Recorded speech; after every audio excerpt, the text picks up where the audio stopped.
కొనుగోలులో నల్లగొండ జిల్లా రికార్డు సృష్టించింది. గతంలో ఎన్నడూ లేని విధంగా 7,42,000 మెట్రిక్ టన్నుల ధాన్యం కొనుగోలు చేసినట్లు కలెక్టర్ చంద్రశేఖర్ వెల్లడించారు. రాష్ట్రంలోనే మొట్టమొదటిగా ధాన్యం కొనుగోలు పూర్తి చేసి టాప్ 1 గా నిలిచిందని చెప్పారు. ఈసారి ధాన్యం కొనుగోలులో అనేక సవాళ్లు ఎదుర్కొన్న సీఎం రేవంత్ రెడ్డి రివ్యూలు, మంత్రులు ఉత్తమ్ కుమార్ రెడ్డి, కోటంరెడ్డి క్షేత్రస్థాయి పర్యటనలతో ధాన్యం కొనుగోలు పూర్తి చేశామన్న కలెక్టర్ చంద్రశేఖర్ తో మా ప్రతినిధి Ramesh face to face.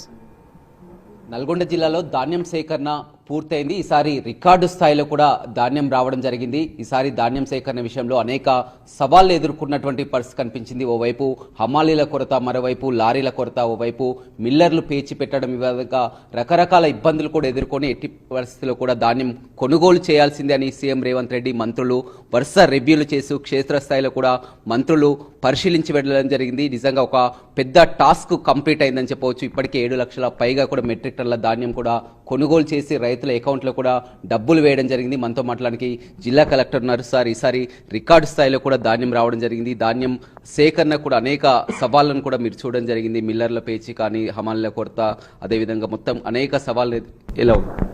So Nalgonda జిల్లాలో మనకు మొత్తం 449 సెంటర్లలో ఇప్పటివరకు 7,45,200 మెట్రిక్ టన్నుల ధాన్యాన్ని కొనుగోలు చేశాము.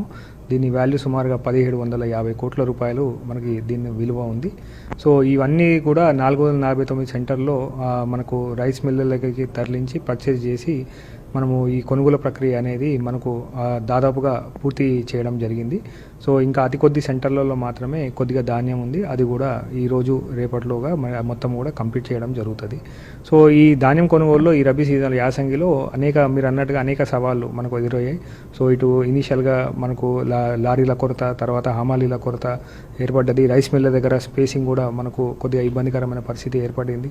సో ఇవన్నీ అధిగమిస్తూ గౌరవ ఆర్ఎంబీ మినిస్టర్ గారు, గౌరవ irrigation, food supply, civil supplies minister గారు, సో వారి సూచనలతోటి అండ్ అట్లాగే వారి యొక్క ఆదేశాలతోటి జిల్లా యంత్రాంగం కూడా ఇటు పోలీస్ డిపార్ట్మెంట్ సహకారం, ట్రాన్స్పోర్ట్ డిపార్ట్మెంట్, లైన్ డిపార్ట్మెంట్ అన్ని సహకారంతో జిల్లాలో ధాన్యం కొనుగోలు అనేది మనకు ముగించుకోవడం జరిగింది. సో ఇప్పటివరకు 1,517 కోట్ల రూపాయలు కూడా రైతుల ఖాతాలో 85,249 మంది రైతుల ఖాతాలో కూడా డబ్బు ఇప్పటివరకు జమ చేయడం జరిగింది. గతంలో కంటే ఈసారి హైయెస్ట్ రికార్డ్ అని చెప్పవచ్చు సార్, 7,45,000. సో అది గతంలో కంటే ఈసారి ఆల్మోస్ట్ మనం ఒక 1,20,000 అదనంగా ధాన్యం అనేది మనము కొనుగోలు చేయడం జరిగింది. సో అయితే దీంట్లో కూడా ఎమ్మెల్యేస్ కానీ, గౌరవ విప్ గారి ఒక ఆదేశాలు అండ్ గౌరవ ఎమ్మెల్యేస్ వారి యొక్క సూచనలు ఎప్పటికప్పుడు తీసుకుంటూ క్షేత్రస్థాయిలో ఇటు తహసీల్దార్, రెవెన్యూ యంత్రాంగం, సివిల్ సప్లైస్ అన్ని యంత్రాంగం కూడా రైతుల పక్షాల నిలబడి ఈ యొక్క కొనుగోలు ప్రక్రియని వారికి అండగా నిలుస్తూ ప్రభుత్వానికి ఇచ్చినటువంటి ఆదేశాల ప్రకారంగా పూర్తి చేయడం జరిగింది. గోడౌన్స్ కూడా దొరకనటువంటి పరిస్థితి, ప్రైవేట్ గోడౌన్లను కూడా సూచించుకొని ప్రైవేట్ గోడౌన్లో దించడం, ఇవన్నీ కూడా.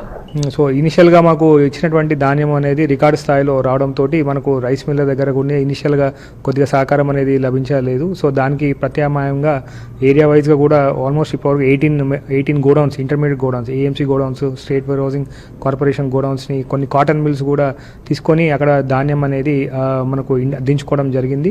సో ఇక్కడ కూడా దాని తర్వాత అనేక రకాలైనటువంటి పర్యాయాలు రైస్ మిల్లర్ అసోసియేషన్స్ తోటి, రైస్ మిల్లర్స్ తోటి కూడా వారితో మీటింగ్ పెట్టిన తర్వాత వారు కూడా అర్థం చేసుకొని వారు కూడా ఈ కొనుగోలు ప్రక్రియలో ఈ యాసంగిలో వాళ్ళు కూడా సహకరించడం జరిగింది.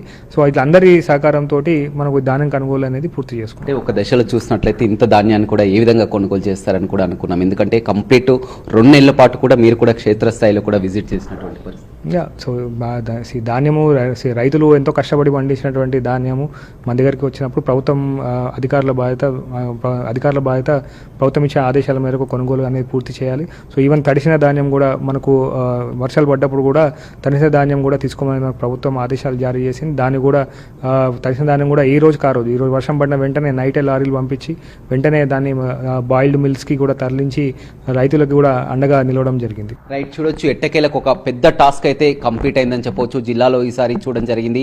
రికార్డు స్థాయిలో కూడా ధాన్యం రావడం జరిగింది. ధాన్యం సేకరణ విషయంలో అనేక సవాళ్లు ఎదుర్కోవడం జరిగింది. దాన్ని పూర్తి విజయవంతంగా కూడా చూసినట్లయితే మొత్తం మీద 7,45,609 మెట్రిక్ టన్నుల ధాన్యం రావడం జరిగింది. అందుకు సంబంధించి కూడా 17 కోట్ల పైగా కూడా రైతుల అకౌంట్లో కూడా వేయడం జరిగింది. రైతులు కూడా దృష్టి సారించాలి. పంట మార్పిడి విషయంలో ఇప్పటికే ప్రచారం కూడా విస్తృత ప్రచారం కూడా చేస్తున్నాం. వరి, పత్తినే కాకుండా పప్పు దినుసుల వైపు అనేక పంటల వైపు కూడా మొగ్గు చూపాలి. మొత్తం మీద జిల్లా యంత్రాంగంలో సహకరించినటువంటి ఎమ్మెల్యేలు, విప్పులు అందరూ పూర్తి విధాలా సహకరించి అంతా కూడా మిల్లర్లతో కూడా ధాన్యం కొనుగోలుని వేగవంతంగా పూర్తి చేశామని కూడా జిల్లా కలెక్టర్ చెప్తున్నారు. వీడియోస్ రవితో రమేష్, బిగ్ టీవీ, నల్గొండ.